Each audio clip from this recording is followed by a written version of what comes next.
Last year's sunflowers watch out over the empty land that is no longer theirs.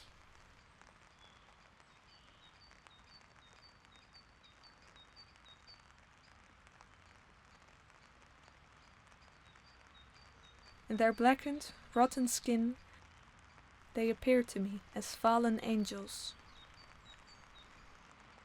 Their necks are bent, they mourn the time.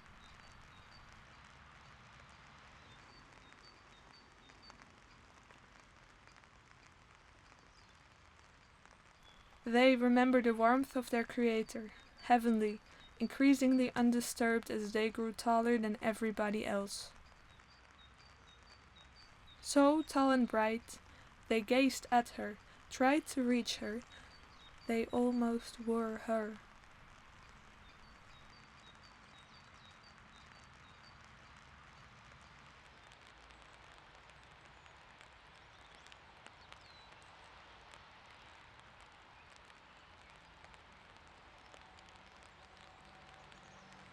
But she left at last and infinity ended. Now, all that they can do is to watch young flowers grow from their seeds beneath them, knowing that they too will grow tall and she will leave them as they suffer like Prometheus, whose liver was eaten by a bird day after day for as long as he was tied to the Caucasus top.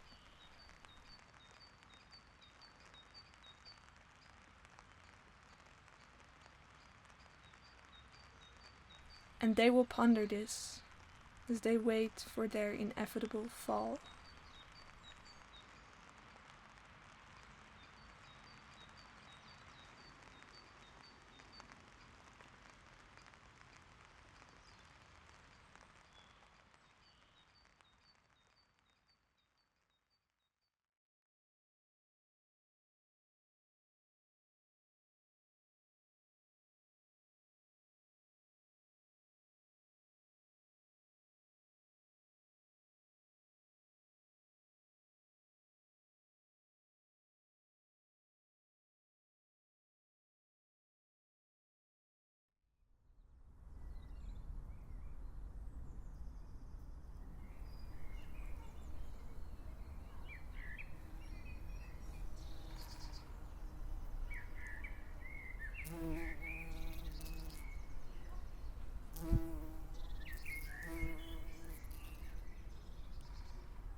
It has begun again. With the early spring sun, rhubarb has already given birth to its first daring leaves that escape the egg-like shell in which they have been curled up like a butterfly during its metamorphosis. Does the early spring sun know?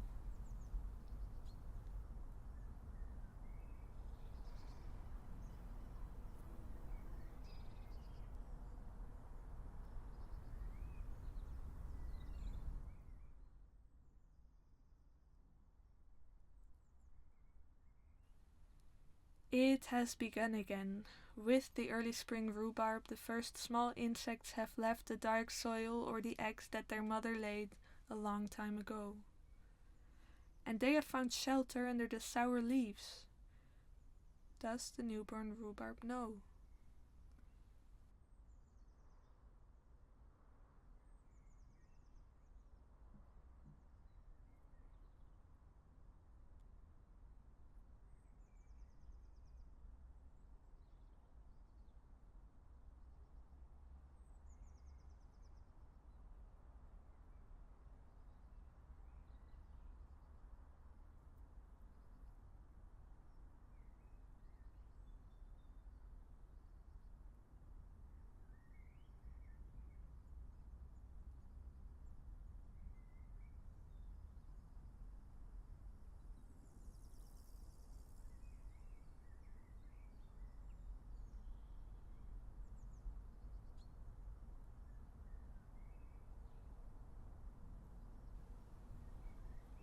it has begun again. With the early spring insects, the sweet flowers spread their scent, already preparing the seeds they will drop to live with the next early spring sun. Do the daring creatures know?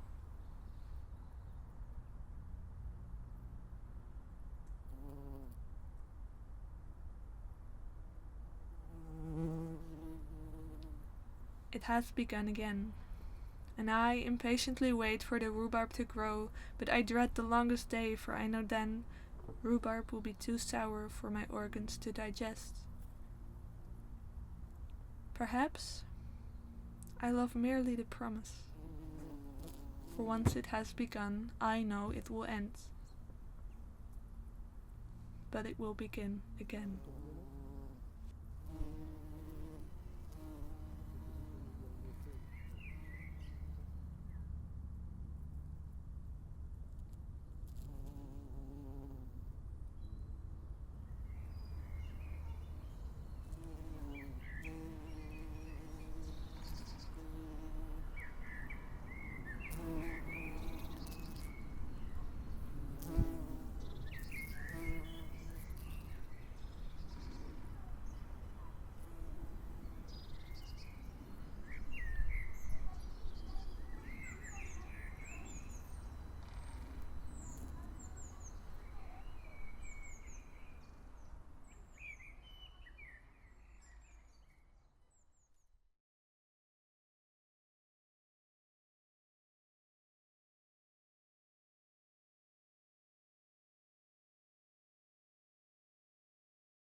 I always thought of connection with the land as a romanticized belief held in high regard by those who never touch soil with bare hands. Like the 19th century poet who praised the wisdom of the innocent wild man while drinking tea from the land on which men and women used to live. Yet today I found myself with the strange sensation that I am the land. My father has grown vegetables on the same 200 meters of earth for each of the almost 22 years that I walked and crawled. I ate many vegetables. Thus, it seems to me that a heavy part of me, of the matter that builds my cells, has lived on this land before.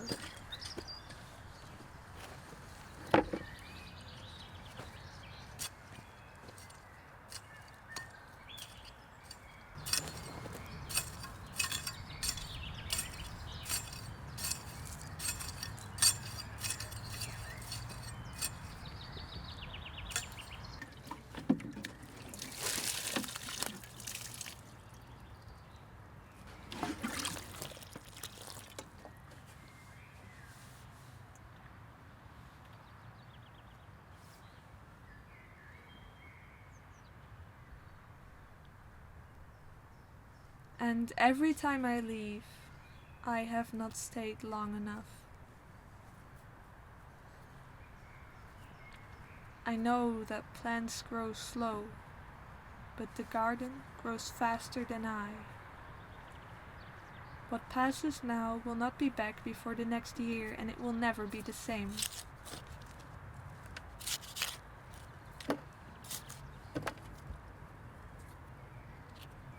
I know it is a hopeless quest to hold the time, and yet I try.